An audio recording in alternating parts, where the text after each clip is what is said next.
Las familias con grandes propiedades a menudo discuten entre sí sobre quién va a recibir la herencia más grande. Cuando llega el momento de repartir la herencia, aun hermanos que se aman entrañablemente pueden estar tan divididos que solo Dios puede restablecer los lazos de amor. El libro de Génesis nos enseña que así sucedió con la familia de los patriarcas de Israel, José y sus hermanos. La rivalidad por la herencia de su padre, Jacob, fue tan amarga que parecía imposible de resolverse. Sin embargo, como veremos en esta lección, Dios reconcilió a José y a sus hermanos y restableció sus lazos de amor. Esta reconciliación creó la base para las relaciones entre las 12 tribus de Israel a través del Antiguo Testamento, y todavía dirige las relaciones entre los seguidores de Cristo actualmente. Esta lección sobre el Pentateuco está dedicada a la sección del libro de Génesis que trata con José y sus hermanos. Veremos en detalle en Génesis capítulo 37, versículo 2 al capítulo 50, versículo 26, la historia de la relación problemática de José con sus hermanos. Antes de ir a nuestro tema principal, será de gran ayuda repasar el contenido básico del libro de Génesis. En otras lecciones, hemos visto que Génesis se divide en 3 secciones principales, y cada sección fue diseñada para dirigir de manera específica a la audiencia israelita original de Moisés. La primera sección trata con la historia primigenia, encontrada en Génesis capítulo 1, versículo 1 al capítulo 11, versículo 9. En esta sección, Moisés mostró a los israelitas que su llamado a la tierra de Canaán fue establecido en lo que Dios había hecho en los periodos más tempranos de la historia del mundo. La segunda sección registra la historia patriarcal temprana en Génesis capítulo 11, versículo 10 al capítulo 37, versículo 1. Aquí Moisés se refiere a cómo las vidas de Abraham, Isaac y Jacob hablaron de los problemas que enfrentaron los israelitas en su camino a la tierra prometida. Y en la tercera sección, la historia patriarcal posterior, en Génesis capítulo 37, versículo 2 al capítulo 50, versículo 26, nos habla de la historia de José y sus hermanos. Nuestra lección se enfocará en esta última sección del libro de Génesis. Como veremos, el propósito de Moisés en esta sección de Génesis involucra un número de lecciones para su audiencia original, pero en general, la historia de José y sus hermanos enseñó a las tribus de Israel cómo vivir juntos en armonía, mientras ellos enfrentaban la conquista y la colonización de la tierra prometida. Nuestra lección sobre José y sus hermanos se dividirá en 2 partes principales. Primero, examinaremos la estructura y contenido de estos capítulos y cómo su diseño literario y la temática van de la mano. Segundo, observaremos un número de temas principales que Moisés enfatizó a las tribus de Israel y cómo estos temas se aplican a los cristianos modernos. Comencemos viendo la estructura y contenido de esta parte de Génesis. La historia de José y sus hermanos involucra muchos personajes, diferentes contextos culturales y varias tramas secundarias. Estas características son tan complejas que es fácil preocuparse por los detalles y perder de vista la estructura literaria general que lo mantiene todo junto. Es especialmente importante ver cómo la estructura y el contenido de estos capítulos trabajan juntos, porque el relato de José y sus hermanos es un drama muy unificado. La presentación de Moisés de Génesis capítulo 37, versículo 2 al capítulo 50, versículo 26 forma un drama integrado de 5 pasos. El problema inicial de la historia describe la discordia patriarcal sobre la perspectiva del gobierno de José, en Génesis capítulo 37, versículos 2 al 36. El segundo paso o ascensión se centra en el gobierno amenazante de José, en su ascenso al poder en Egipto, en el capítulo 38, versículo 1 al capítulo 41, versículo 57. El tercer paso es el punto de cambio en el drama. Este trata con la reconciliación y reunión de los patriarcas en Egipto, en el capítulo 42, versículo 1 al capítulo 47, versículo 12. El cuarto paso o descenso reporta el gobierno benevolente de José en Egipto, en el capítulo 47, versículos 13 al 27.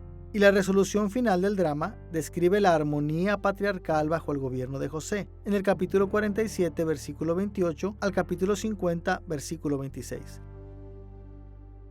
En décadas recientes, un número de intérpretes han tratado de mostrar cómo estos capítulos de Génesis forman un quiasmo concéntrico extenso. Un quiasmo es una estructura literaria en cuyas secciones anteriores y posteriores al centro son paralelas o balanceadas unas con otras. La mayoría de estos análisis presionan demasiado esta perspectiva, pero ciertamente apuntan hacia una simetría dramática a gran escala que brinda coherencia a todo el registro de José y sus hermanos. No es difícil ver que en general el relato comienza con una discordia patriarcal y termina con una armonía patriarcal al final de la resolución del drama. La ascensión del gobierno amenazante de José en Egipto se balancea con la acción descendente del gobierno benevolente de José en Egipto. Y el punto de cambio o de giro, la transición de la discordia y amenaza a la benevolencia y armonía, es la reconciliación y reunión que tuvo lugar en Egipto. Veremos estos episodios en el orden en que Moisés los presentó, pero entender esta simetría dramática básica nos ayudará mientras examinamos una serie de detalles en la historia de José y sus hermanos. El contenido de la historia de José y sus hermanos muestra una mayor complejidad literaria que cualquier otra sección de Génesis. Tiene una larga lista de personajes tridimensionales y cambiantes. Escenas vívidas, elementos de ironía, humor y tragedia aparecen en cada historia. La narrativa contiene giros inesperados de eventos que recuerdan y anticipan a otros eventos. Como tal, esta parte del Génesis llamó a la audiencia original israelita a considerar mucho más de lo que podemos explorar en esta lección. Por esta razón, nos limitaremos solo a unos pocos comentarios en el contenido de cada capítulo. Moisés comenzó su narrativa en Génesis capítulo 37, versículos 2 al 36, con el problema dramático inicial de la discordia patriarcal sobre el gobierno de José en el futuro. Este capítulo inicial consiste en dos partes que juntas muestran cómo la discordia en la familia de José empeoró con el tiempo. La primera parte, en el capítulo 37, versículos 2 al 11, ilustran cómo José aumentó el enojo de sus hermanos. En la segunda parte, en los versículos 12 al 36, nos dice cómo los hermanos vendieron a José como esclavo. Veamos la forma en la que José enojó a sus hermanos. Moisés primero describe a José como un hombre joven, ingenuo, que fue favorecido por su padre. Por ejemplo, en el versículo 3, Jacob le dio a José una túnica muy elegante que provocó el celo de sus hermanos. En el versículo 4 nos dice que comenzaron a odiarlo y ni siquiera lo saludaban. Luego, para empeorar las cosas, en dos ocasiones, José alardeó sobre sus sueños de futura exaltación por encima de su familia. Debido a esto, tanto en el versículo 5 y en el versículo 8, Moisés escribió que los hermanos de José lo odiaron aún más, y en el versículo 11 nos dice que sus hermanos le tenían envidia. Las causas de la discordia entre José y sus hermanos. Puedo dar dos razones. Una es que su padre le hizo una hermosa túnica, y cuando los hermanos vieron esa túnica, dijeron: quiero tenerla. Debería ser mía. Y cuando nos observamos a nosotros mismos, tenemos discordia, aún en esta sociedad, porque algunas personas están viviendo mejores vidas, y vemos esta discordia en otros al preguntarse: ¿por qué no soy como esta persona? Aún en la iglesia tenemos esto. Vemos a algunos que están enfermos y a otros que están sanos, y nos preguntamos: ¿por qué no somos sanos? Así que, el darle lo mejor a José cuando los otros no lo tenían, causó cierta discordia. Número 2. El quebrantamiento de la naturaleza humana. Los hermanos tenían envidia porque su hermano tenía algo mejor. La túnica de José era más hermosa que la de ellos, y les dio envidia. Y encontramos la semilla de la envidia en todos nosotros. No solo existe en esos hermanos, sino en todos nosotros. Pero como cristianos, somos llamados a identificarla primero y a saber que la envidia es un pecado y que le podemos poner un alto. Después de presentar la discordia patriarcal como el resultado de cuando José enojó a sus hermanos, Moisés se enfoca en la segunda parte del capítulo 37, en los versículos 12 al 36. Estos versículos contienen una corta narración que explica cómo los hermanos vendieron a José como esclavo. Aquí vemos que los hermanos capturaron a José y lo despojaron de su elegante túnica y planearon matarlo.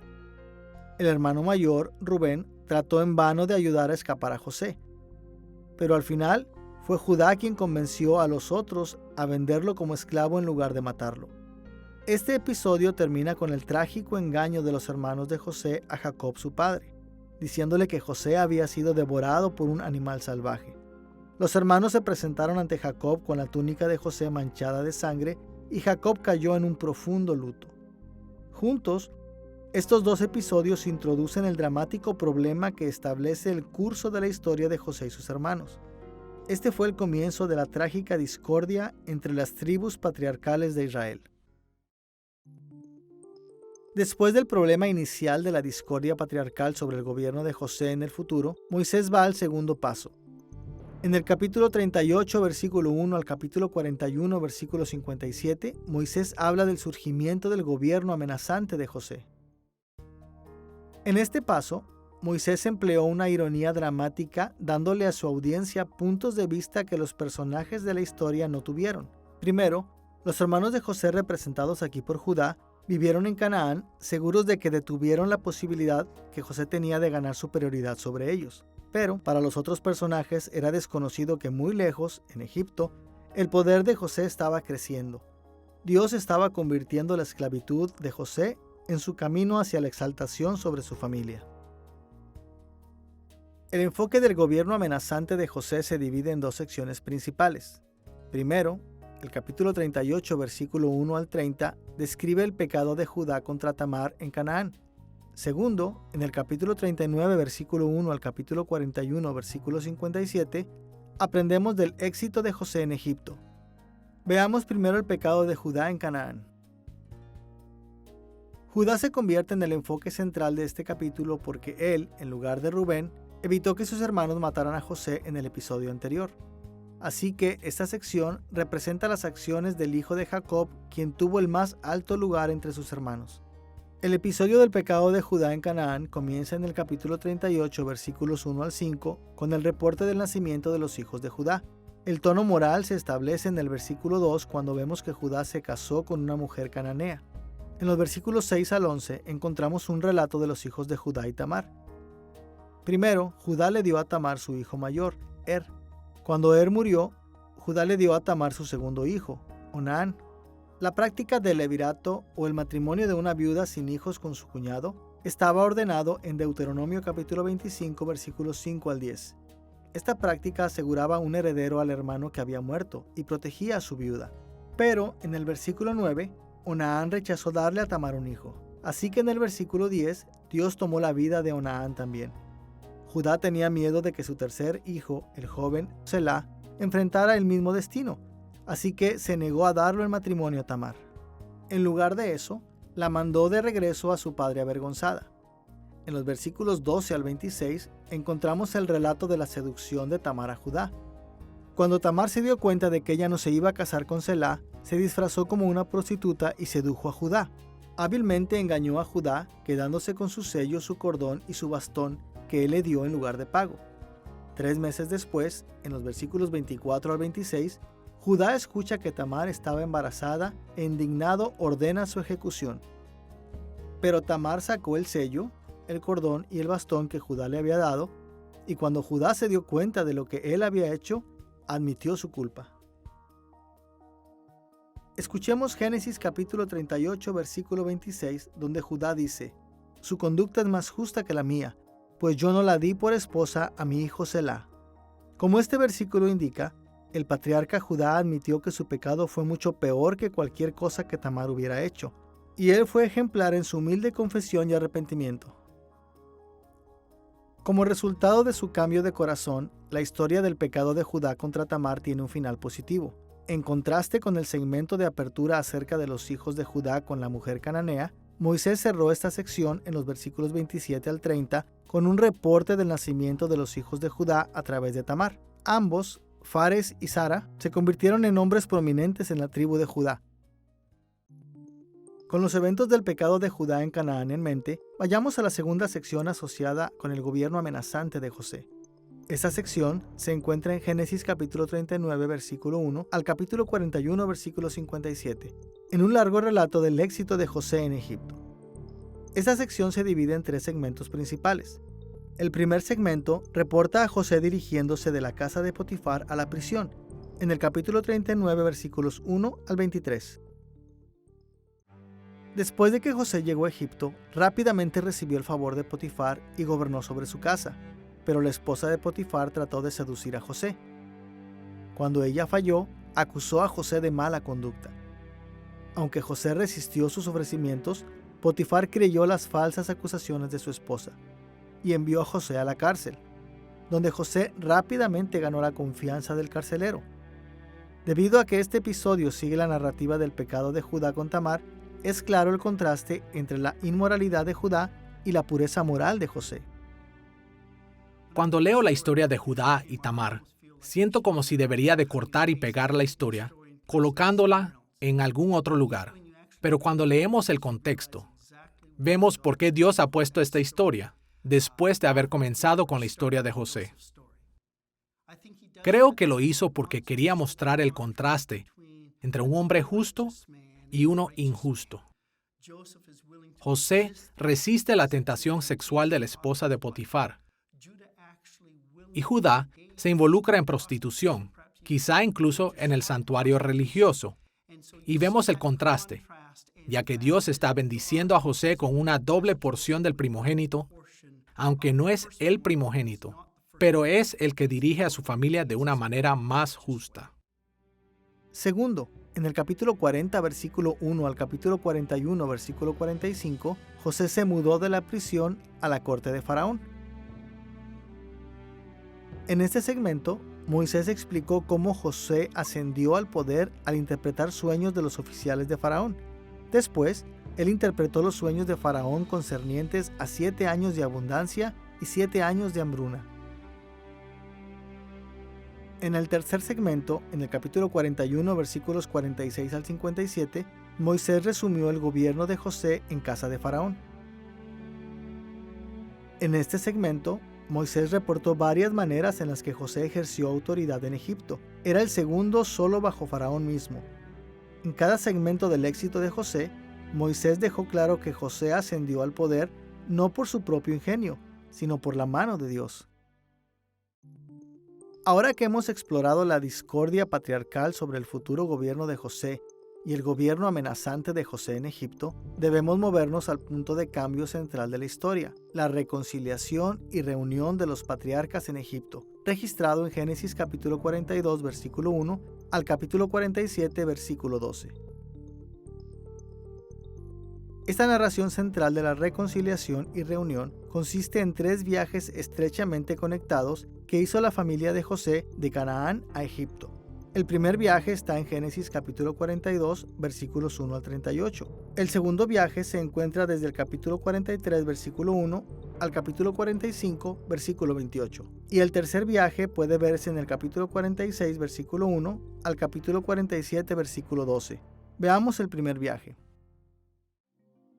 El primer viaje es el más simple de los 3 relatos y puede ser dividido en 3 secciones. Primero, en el capítulo 42, versículos 1 al 5, los hermanos viajaron de Canaán a Egipto por causa de la gran escasez de alimento. En esta sección, Jacob envió a todos los hermanos de José, excepto a Benjamín, para comprar alimento en Egipto. La segunda sección, en el capítulo 42, versículos 6 al 28, trata con los eventos en Egipto de cuando José reconoce a sus hermanos y no revela su identidad, pero prueba el carácter de sus hermanos enviándolos de regreso a Canaán para que traigan a Benjamín. Al principio, José amenazó con retenerlos a todos en prisión, menos a uno de ellos hasta que llegara Benjamín a Egipto. Como resultado, los hermanos comenzaron a darse cuenta de que el día de ajustes de cuentas había llegado. En el capítulo 42, versículo 21, ellos se dijeron unos a otros: sin duda estamos sufriendo las consecuencias de lo que hicimos con nuestro hermano. 3 días después, José les ordenó a los hermanos, excepto a Simeón, regresar a Canaán para traer a Benjamín. Él ordenó a sus sirvientes que llenaran las bolsas con grano y con la plata que habían llevado para comprar el grano. Mientras los hermanos viajaban de regreso, uno de ellos descubrió la plata en su bolsa. Los hermanos tuvieron miedo y exclamaron en el versículo 28, ¿qué es lo que Dios nos ha hecho? La tercera sección, en los versículos 29 al 38, reporta lo que pasó cuando los hermanos regresaron a Canaán.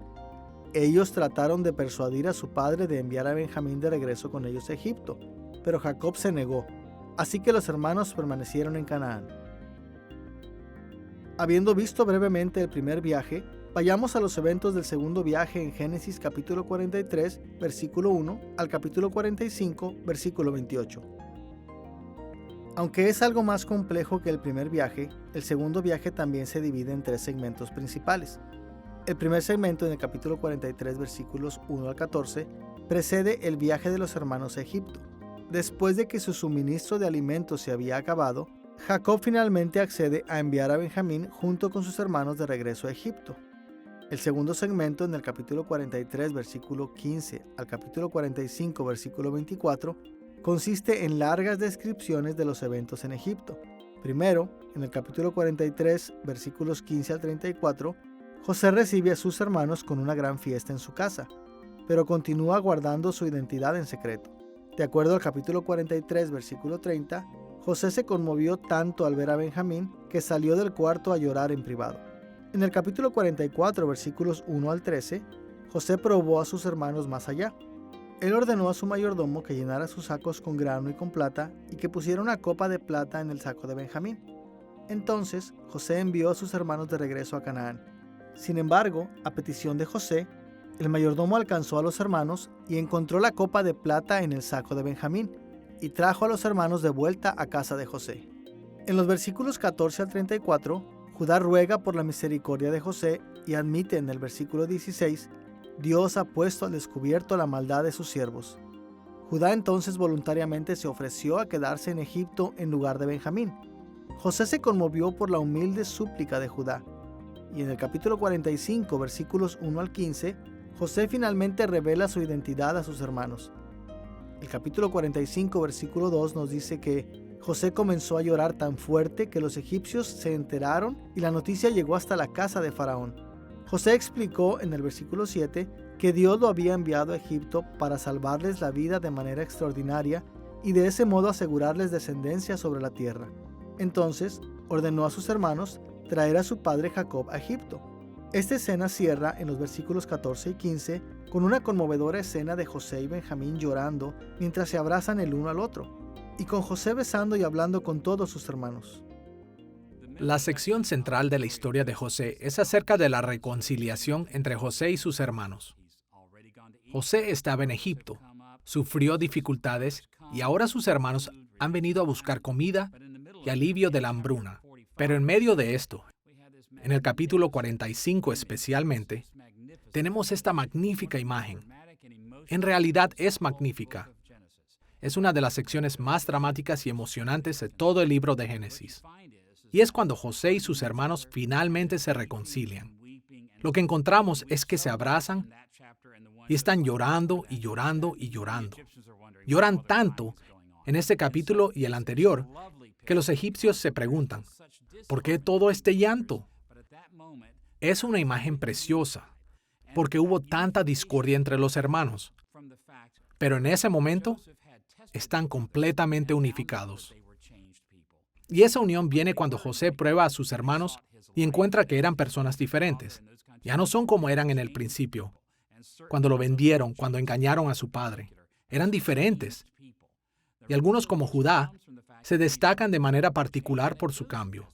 La reconciliación viene porque los hermanos han cambiado y José ha cambiado también. De ser un joven impetuoso, orgulloso de sus sueños, a alguien que tiene misericordia desde su posición de poder.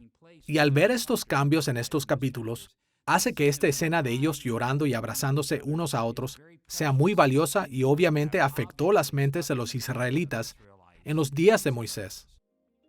En el capítulo 45, versículos 16 al 24, Faraón ordenó a José que enviara a sus hermanos a traer a Jacob. Y Faraón le prometió a José en el versículo 20 lo mejor de todo Egipto será para ustedes. José reúne y dirige a sus hermanos a continuar en su nueva armonía. En el versículo 24, José los exhorta: no se vayan peleando por el camino. Al final del segmento del segundo viaje, en el capítulo 45, versículos 25 al 28, los hermanos regresaron a Canaán. Le dijeron a Jacob lo que había sucedido en Egipto, y Jacob accedió a regresar a Egipto con ellos. Después de haber visto la reconciliación y reunión de los patriarcas en el primer viaje y en el segundo viaje, vayamos al tercer viaje en Génesis capítulo 46, versículo 1 al capítulo 47, versículo 12. El tercer viaje se divide en dos segmentos principales. Primero, el capítulo 46, versículos 1 al 27, reporta el viaje de los hermanos a Egipto nuevamente, pero esta vez con Jacob.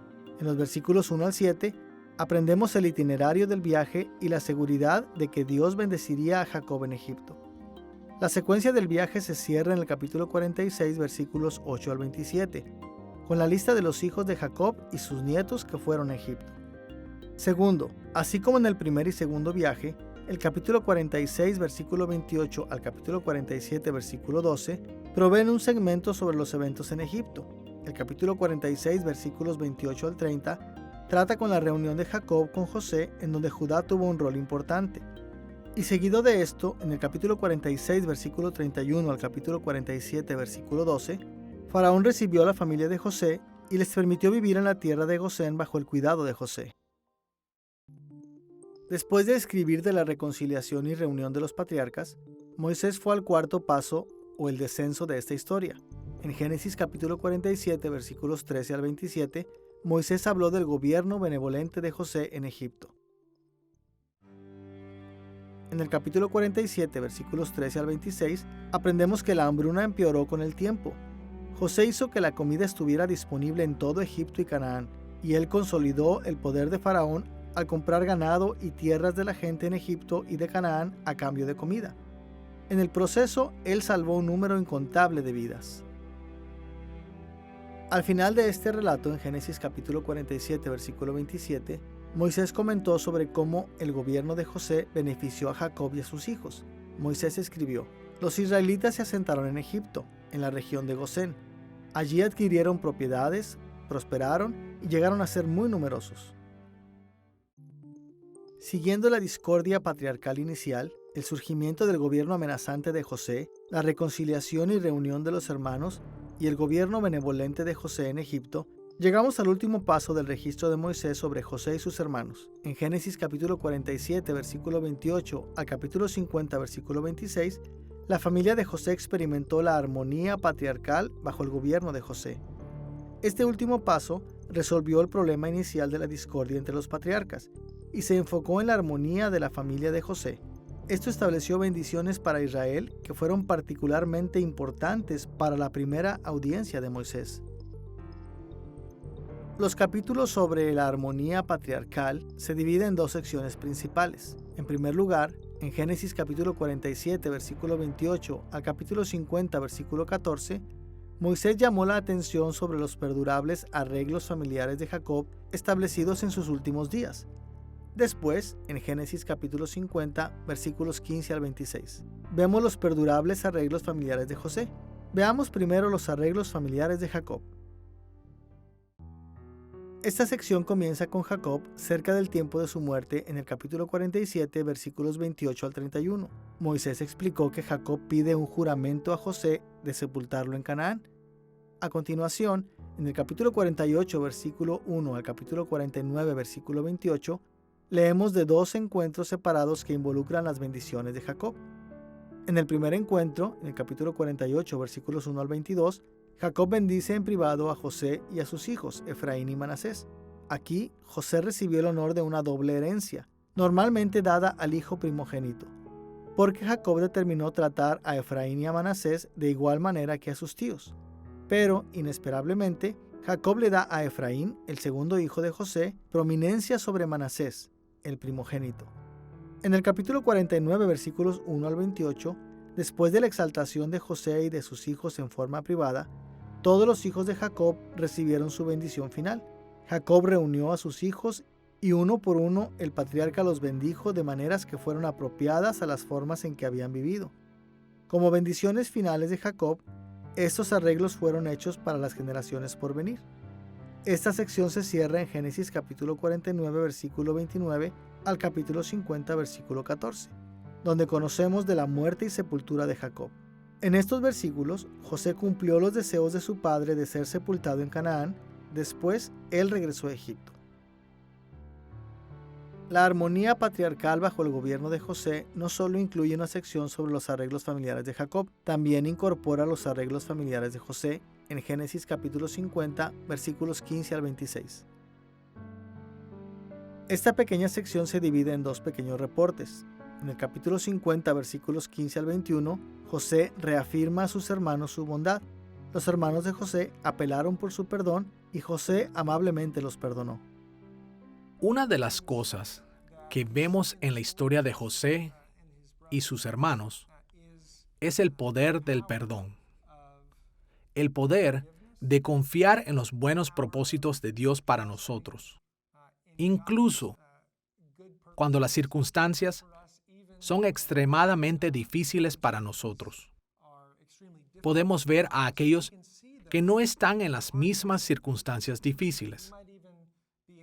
Incluso, podríamos ser capaces de decir con exactitud, me pusieron en esta circunstancia. Pero descubrimos que la respuesta de José hacia sus hermanos, esencialmente cuando lo vendieron como esclavo, descubrimos que es la confianza y la obediencia hacia el Señor y al cumplimiento de un propósito único e importante que Dios había destinado para él. En Génesis capítulo 50, versículos 19 al 21, José les dijo a sus hermanos, «No tengan miedo», les contestó José, «¿puedo acaso tomar el lugar de Dios? Es verdad que ustedes pensaron hacerme mal, pero Dios transformó ese mal en bien para lograr lo que hoy estamos viendo, salvar la vida de mucha gente. Así que no tengan miedo, yo cuidaré de ustedes y de sus hijos». Toda la historia de José y sus hermanos se termina en Génesis capítulo 50, versículos 22 al 26, con un juramento que José pide de sus hermanos. Escuchemos a Génesis capítulo 50, versículo 25. Entonces José hizo que sus hijos le prestaran juramento. Les dijo, «Sin duda Dios vendrá a ayudarlos. Cuando esto ocurra, ustedes deberán llevarse de aquí mis huesos». En el registro de Génesis, este juramento fue la última interacción de José con sus hermanos antes de morir. Los hermanos de José le prometieron en nombre de sus descendientes que cuando Dios liberara a Israel de Egipto, ellos continuarían honrando a José, llevando sus huesos con ellos para sepultarlos en la tierra prometida. Las últimas palabras de José fueron, «Dios ciertamente cuidará de ustedes», hablando a sus hermanos y a su familia. «Y ustedes se llevarán de aquí mis huesos».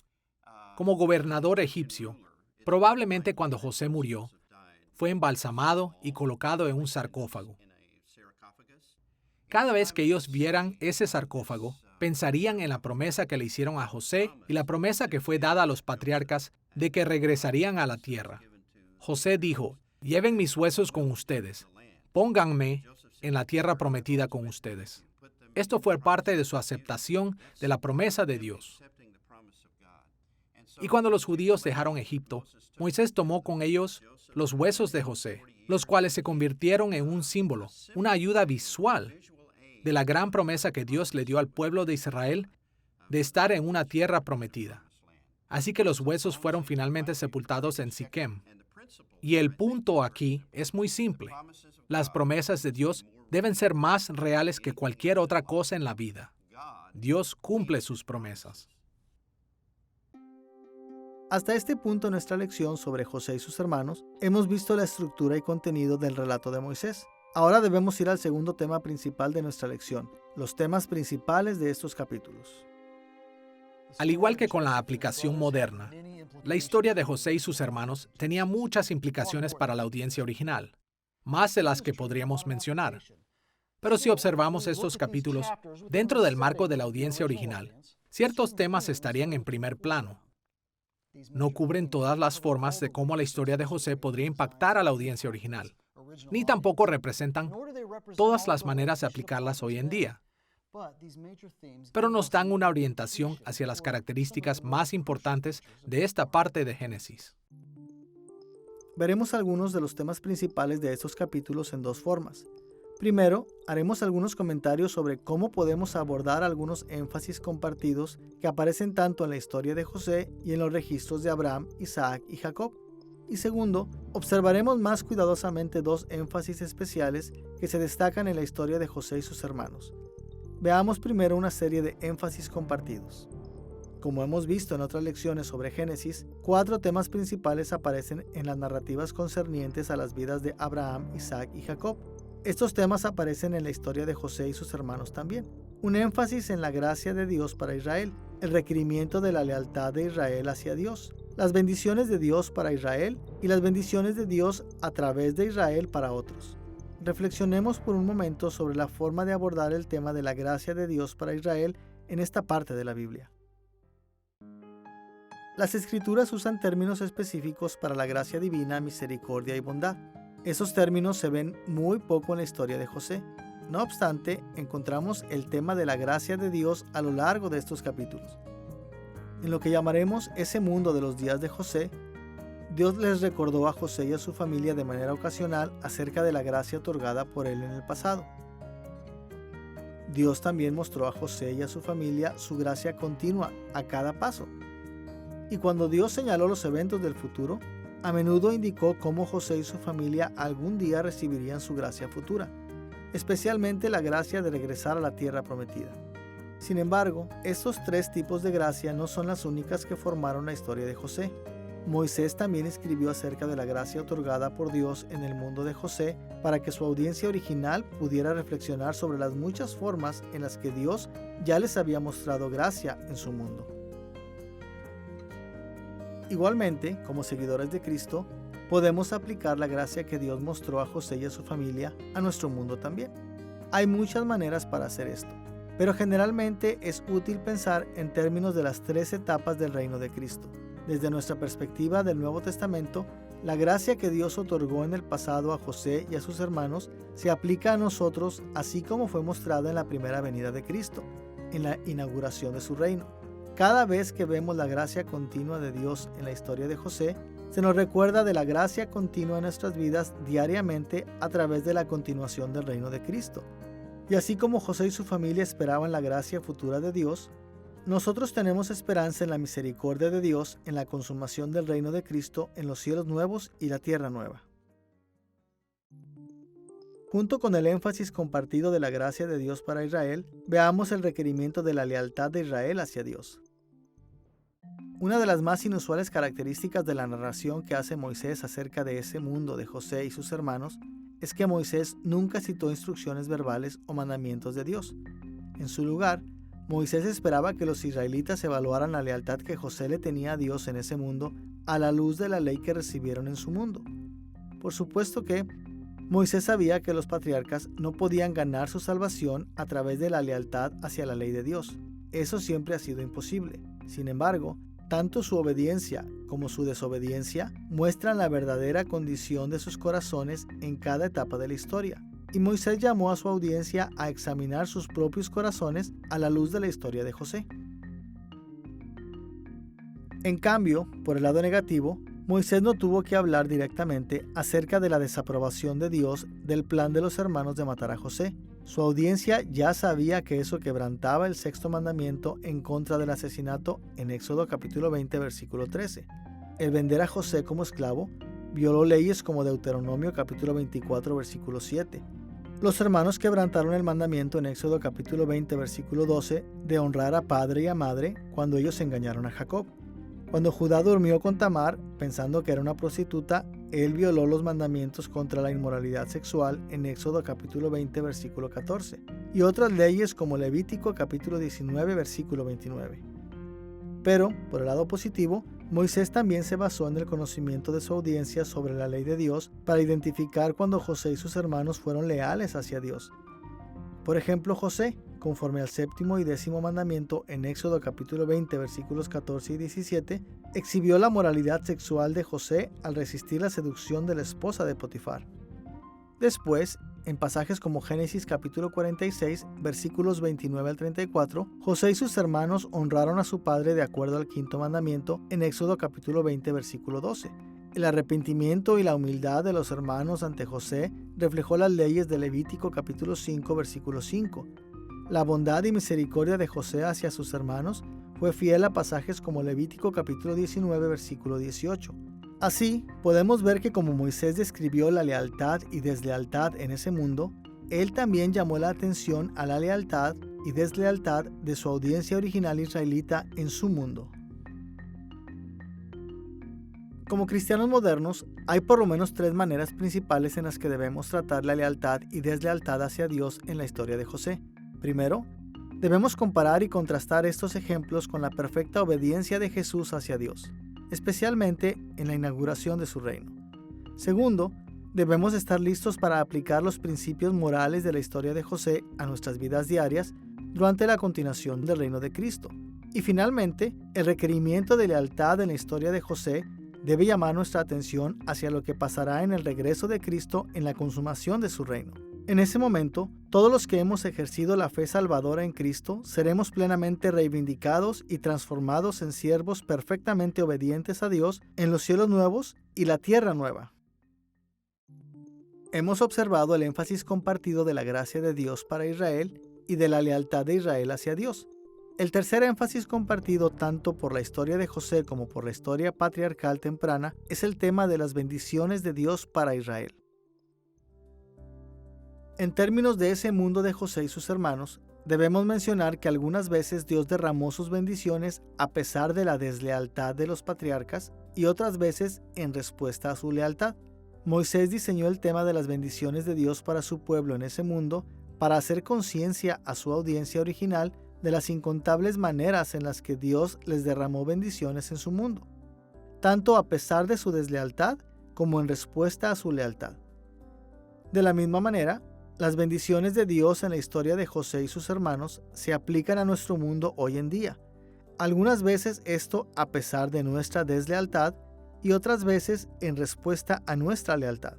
Encontramos conexiones entre la historia de José y nuestras vidas mediante el conocimiento de las bendiciones de Dios derramadas sobre su pueblo en la inauguración del reino de Cristo.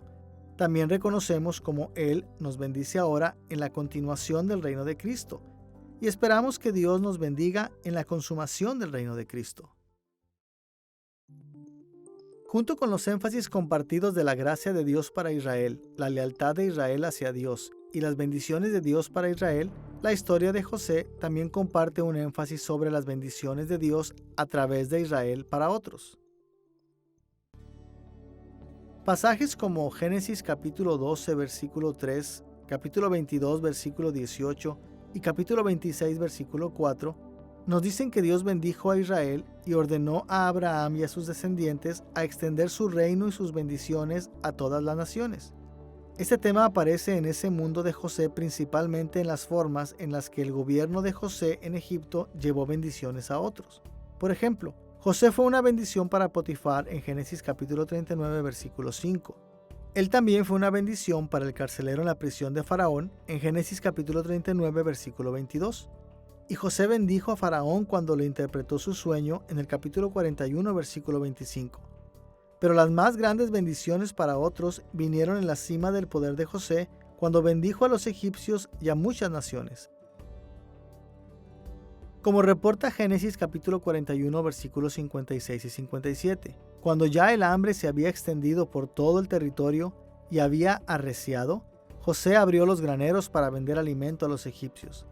De todos los países llegaban a Egipto para comprarle alimento a José, porque el hambre cundía ya por todo el mundo. Es fácil ver cómo el tema de las bendiciones de Israel hacia otros se aplica a su mundo de la audiencia original de Moisés. Primero, al escuchar la historia de José, los israelitas se alentarían al saber que sus patriarcas ya habían bendecido a otros y se darían cuenta que Dios quería que trajeran sus bendiciones a otros en sus días. Y verían hacia el futuro, cuando sus descendientes extenderían las bendiciones de Dios al mundo entero. Como era de esperar, este tema también se aplica a nosotros en nuestro mundo. Cristo concedió bendiciones al mundo en la inauguración de su reino. Él bendice al mundo a través de la iglesia durante la continuación de su reino. Y un día, Él bendecirá a cada tribu y nación del mundo en la consumación de su reino en la nueva creación. Hemos explorado los temas principales de la historia de José y hemos mencionado algunos de los énfasis compartidos entre la historia de José y la historia del resto de los patriarcas en Génesis. Ahora nos enfocaremos en dos énfasis especiales que se encuentran claramente en la historia de José. A principios de esta lección expusimos que la historia de José y sus hermanos enseñó a las tribus de Israel cómo vivir juntos en armonía mientras ellos enfrentaban la conquista y la colonización de la tierra prometida. Como hemos visto, gran parte de esta sección en Génesis tiene que ver con la discordia y con la armonía entre José y sus hermanos, quienes fueron los padres de las 12 tribus de Israel. Así que estas interacciones estaban conectadas directamente con las interacciones entre las tribus de Israel en los días de Moisés. Escuchemos las últimas palabras de Moisés en Génesis capítulo 50 versículos 24 y 25, donde esta conexión se mueve a primer plano. José les dijo a sus hermanos: yo estoy a punto de morir, pero sin duda Dios vendrá a ayudarlos y los llevará de este país a la tierra que prometió a Abraham, Isaac y Jacob. Entonces José hizo que sus hijos le prestaran juramento. Les dijo: sin duda Dios vendrá a ayudarlos. Cuando esto ocurra, ustedes deberán llevarse de aquí mis huesos. Sería difícil sobreenfatizar la conexión que este pasaje hace entre ese mundo de los días de José y su mundo de la audiencia original de Moisés. Moisés cerró la historia de José y sus hermanos con la explícita anticipación de José de lo que sucedería en las vidas de la audiencia original del Génesis. Ellos entrarían en la tierra prometida. Hay muchas maneras de resumir las implicaciones de esta conexión entre las últimas palabras de José y las experiencias de la audiencia original, pero para nuestros propósitos veremos solo dos énfasis especiales. Primero, veremos cómo la historia de José y sus hermanos fue diseñada para promover la unidad nacional entre las tribus de Israel en los días de Moisés. Y segundo, veremos cómo sus palabras reconocieron la diversidad nacional que Dios había ordenado entre las tribus de Israel. Veamos primero el tema de la unidad nacional. Para ver la importancia del tema de la unidad nacional, necesitamos señalar que la historia de José y su familia sale de un patrón que aparece una y otra vez en Génesis. Podemos llamar a ese patrón sucesión exclusiva. Por sucesión exclusiva nos referimos al paso del favor especial de Dios por generaciones a través de una figura principal o patriarcal en el transcurso de la historia. Por ejemplo, en la historia primigenia, en Génesis capítulo 1, versículo 1 al capítulo 11, versículo 9, Dios primero ordenó que Adán y sus descendientes llenaran y gobernaran sobre todo el mundo. Ellos debían extender el glorioso reino de Dios a través de la tierra. Pero debido a la introducción del pecado, esta promesa pasó exclusivamente a Set y no a Caín. El favor especial de Dios, entonces, pasó a través de los descendientes de Set hasta que Dios confirmó su pacto exclusivamente con Noé. Noé tuvo 3 hijos, Sem, Cam y Jafet, pero las promesas de Dios pasaron exclusivamente por medio del linaje de Sem, y al final de la historia primigenia, Abraham, el descendiente de Sem, fue el exclusivo heredero de las promesas de Dios. La historia patriarcal temprana en Génesis capítulo 11, versículo 10 al capítulo 37, versículo 1, continúa este patrón de sucesión exclusiva. Las promesas de Abraham pasaron solo a Isaac, en lugar de Ismael y los otros hijos de Abraham, y las promesas de Dios a Isaac pasaron exclusivamente a Jacob, en lugar de Esaú. Ahora, tan vital como este patrón de sucesión exclusiva fue en los primeros 36 capítulos de Génesis, viene un final abrupto con la historia de José y sus hermanos. En esta parte de Génesis, Moisés enfatizó la sucesión inclusiva. Él creyó que el favor especial de Dios pasó de Jacob a todos sus hijos, los 12 hijos, no solo a uno. Cuando Jacob murió, los 12 hijos y sus descendientes, las 12 tribus de Israel, compartieron la herencia de Jacob de la tierra prometida.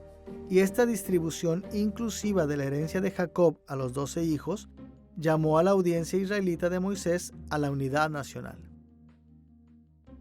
Cuando leemos la historia de Jacob y después la de José y su hermano Judá, nos damos cuenta que hay mucha confusión en esta familia.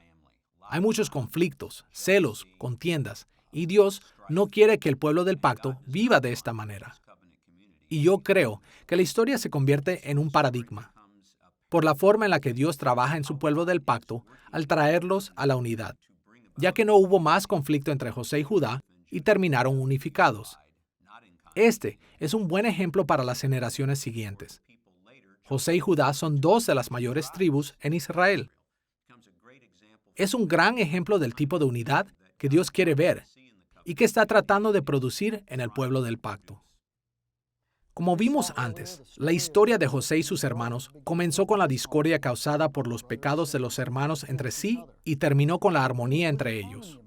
De esta manera, la narrativa de Moisés dejó claro para todos los que le seguían que Dios llamó a las tribus de Israel a buscar la unidad nacional. Como la historia de José lo ilustra, todo Israel junto comparte la herencia de la tierra prometida que Dios dio a Abraham, Isaac y Jacob. No es de extrañar, entonces, que Moisés dirigió la unidad entre las tribus de Israel en otros lugares. Por ejemplo, en Éxodo capítulo 19, versículo 8, él remarcó que todos los israelitas acordaron unánimemente entrar en un pacto con Dios en el monte Sinaí. En Números capítulo 32 y Josué capítulo 1, versículos 12 al 18, tanto Moisés y Josué insistieron en que las tribus deberían pelear juntas en la tierra de Canaán antes de que cualquiera de ellos se separara de los demás. Moisés también reunió a todas las tribus para la renovación del pacto en Deuteronomio capítulo 29, versículo 2. Y más allá de esto, la unidad nacional de Israel continuó siendo enfatizada por los autores posteriores del Antiguo Testamento. A pesar de las fallas de David y Salomón, el periodo de la unidad monárquica fue considerado como la era de oro de Israel. La división de la nación en el reino del norte y el reino del sur quedó muy lejos del ideal de Dios para su pueblo. Más tarde, los profetas de Israel prometieron que las tribus se reunirían después del exilio. Y libros como Crónicas insisten en que representantes de cada tribu deben establecerse en la tierra prometida después del exilio. El énfasis de Moisés sobre la unidad entre las 12 tribus patriarcales en ese mundo de José y sus hermanos promovió la unidad nacional entre las tribus de Israel en su mundo. Este énfasis también señaló una de las principales maneras en las que la historia de José y sus hermanos deberían ser aplicadas a nuestro mundo moderno. Así como las tribus de Israel compartieron una herencia común, todos los seguidores de Cristo en cualquier parte del mundo comparten una herencia común en Cristo. Jesús estableció unidad en la inauguración de su reino. Debemos perseguir esta unidad a través de la continuación del reino de Cristo, y un día nos deleitaremos en la perfecta unidad y armonía entre el pueblo de Dios en la consumación del reino de Cristo. Escuchemos Efesios capítulo 4 versículos 3 al 6, donde Pablo dijo: Esfuércense por mantener la unidad del Espíritu mediante el vínculo de la paz. Hay un solo cuerpo y un solo Espíritu, así como también fueron llamados a una sola esperanza, un solo Señor, una sola fe, un solo bautismo, un solo Dios y Padre de todos, que está sobre todos y por medio de todos y en todos. Notemos la lógica de este pasaje. Pablo llamó a los seguidores de Cristo a esforzarse por mantener la unidad del Espíritu. Como la herencia compartida entre las tribus de Israel, tenemos mucho en común: un solo cuerpo, un solo Espíritu Santo, una sola esperanza, un solo Señor, una sola fe, un solo bautismo y un solo Dios y Padre. La historia de José y sus hermanos nos da a los seguidores de Cristo actuales muchas oportunidades para reflexionar sobre la discordia que generalmente se interpone entre nosotros, y proporciona una gran cantidad de consejos prácticos a medida que nos dedicamos a la unidad del pueblo de Dios a través del mundo.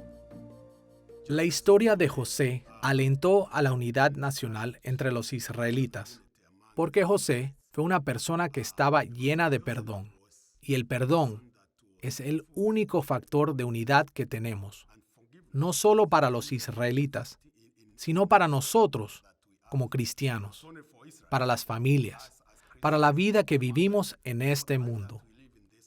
José fue maltratado tanto por sus hermanos. Sin embargo, Cuando ellos estuvieron en problemas, Él los salvó.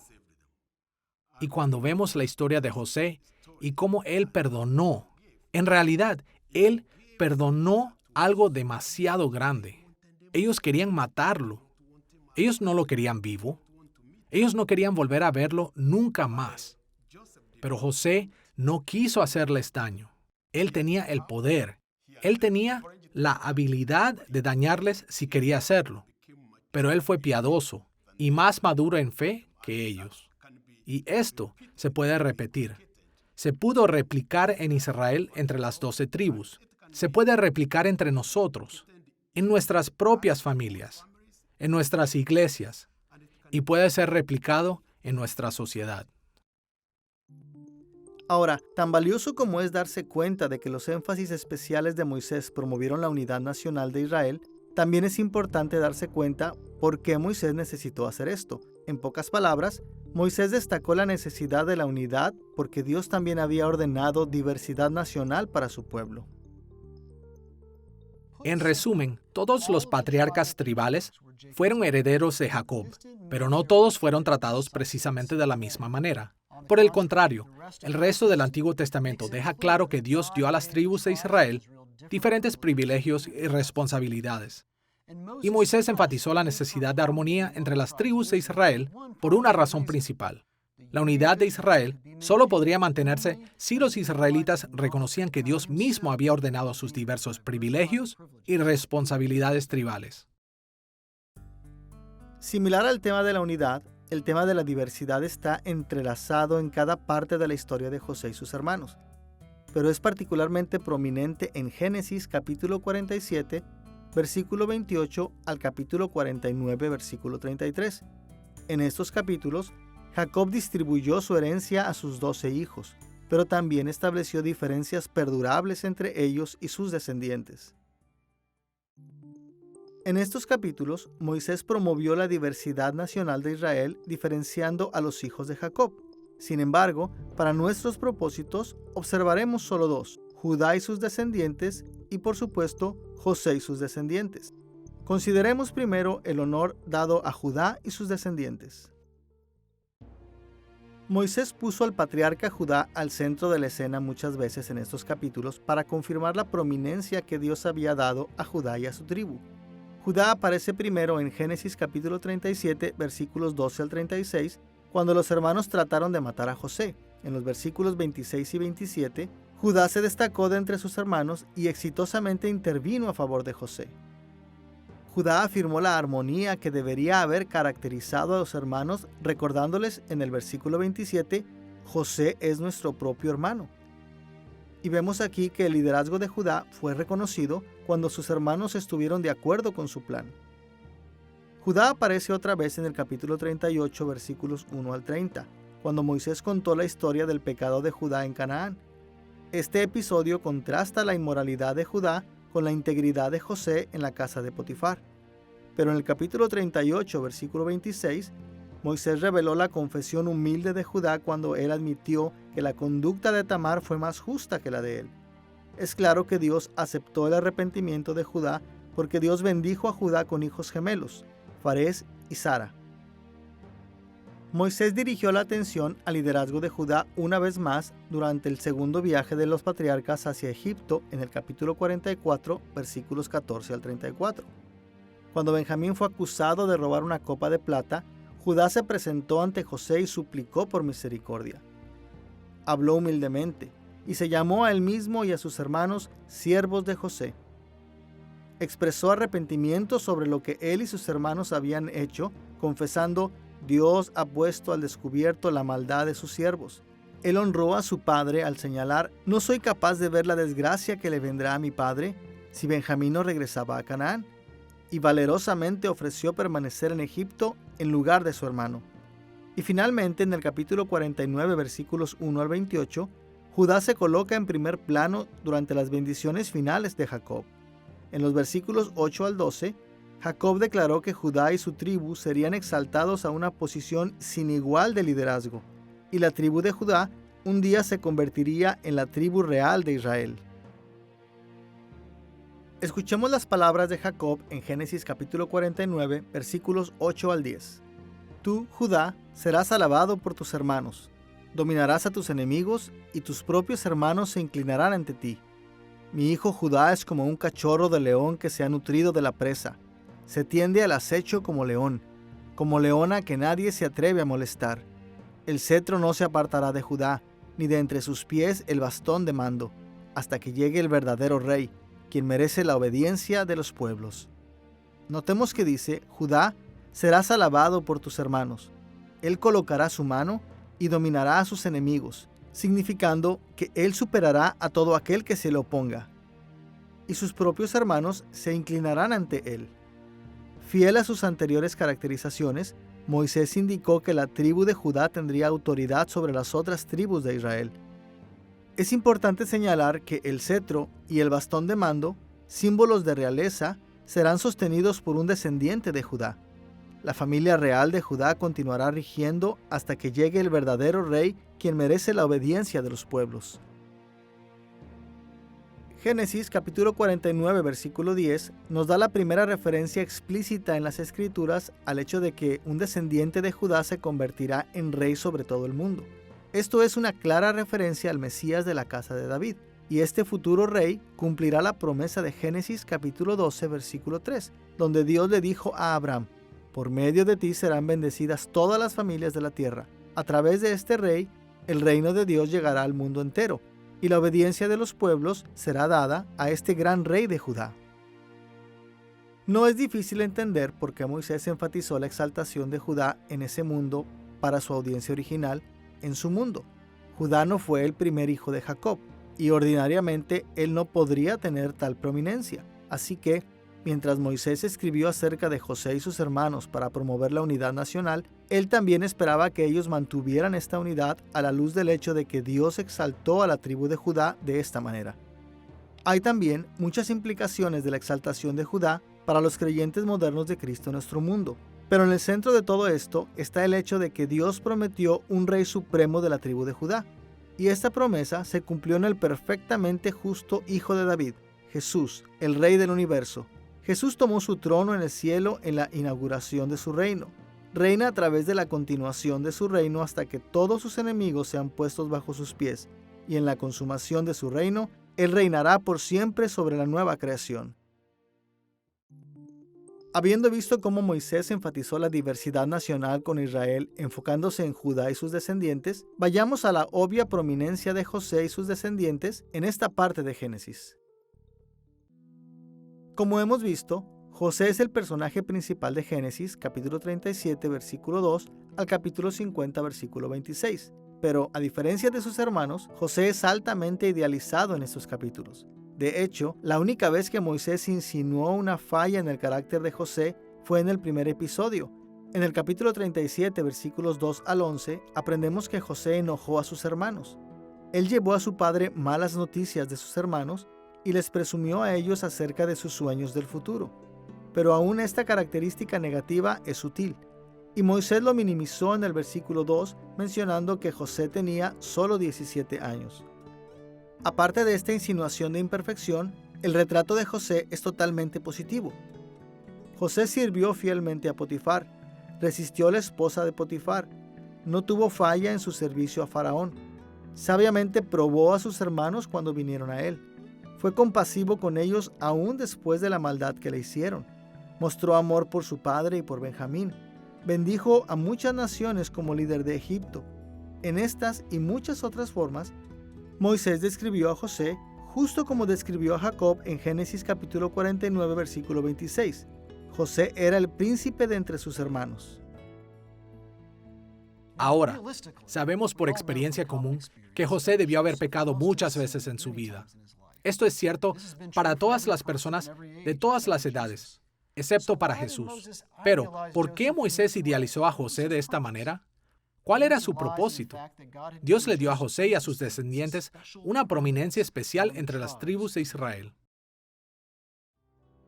La prominencia de José y sus descendientes aparece primero en los arreglos especiales hechos para los hijos de José en Génesis capítulo 48, versículos 1 al 22.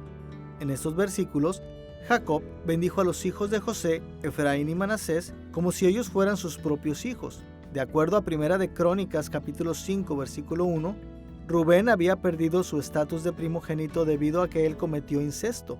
Así que cuando Jacob adoptó a Efraín y Manasés como suyos, esto significó que José recibió la doble porción como primogénito de Jacob.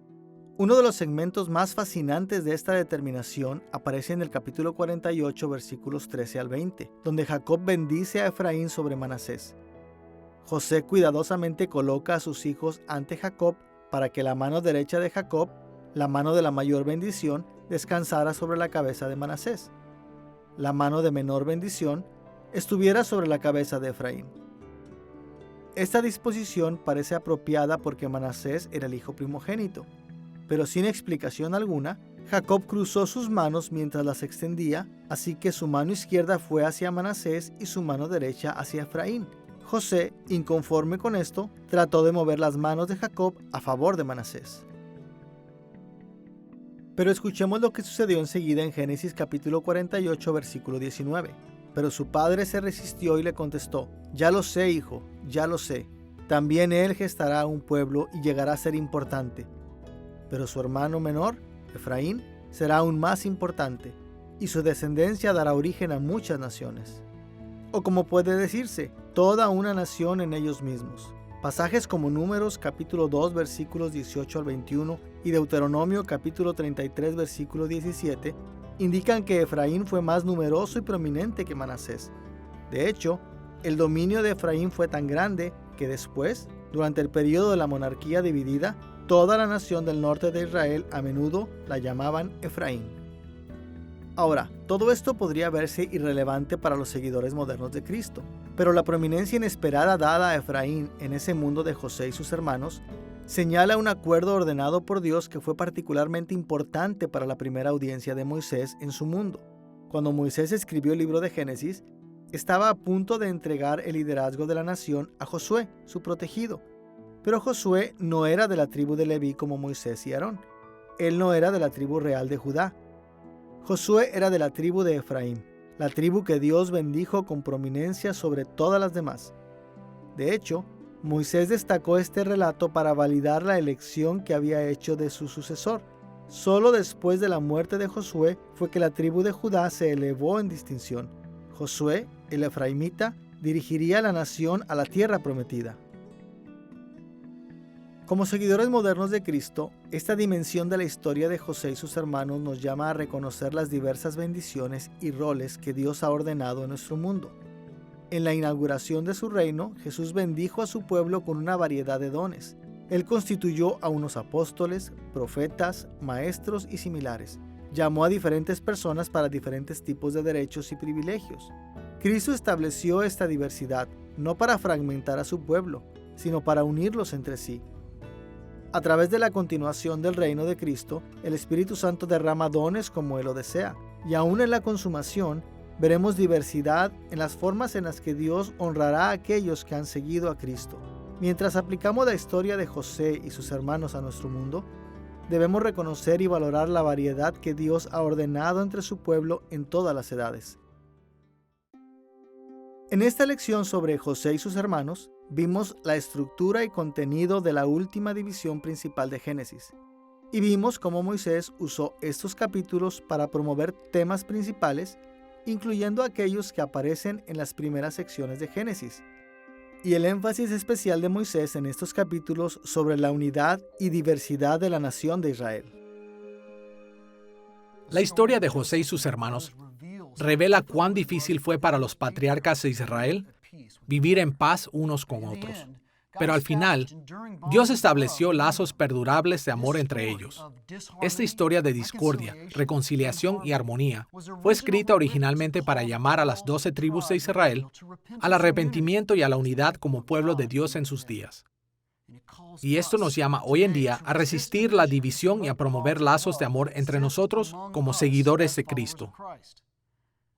Como cuerpo de Cristo, compartimos la herencia de Cristo. Y la historia de José y sus hermanos ofrece una guía indispensable de cómo debemos dedicarnos a nosotros mismos a la unidad del pueblo de Dios por el bien de su glorioso reino a través del mundo.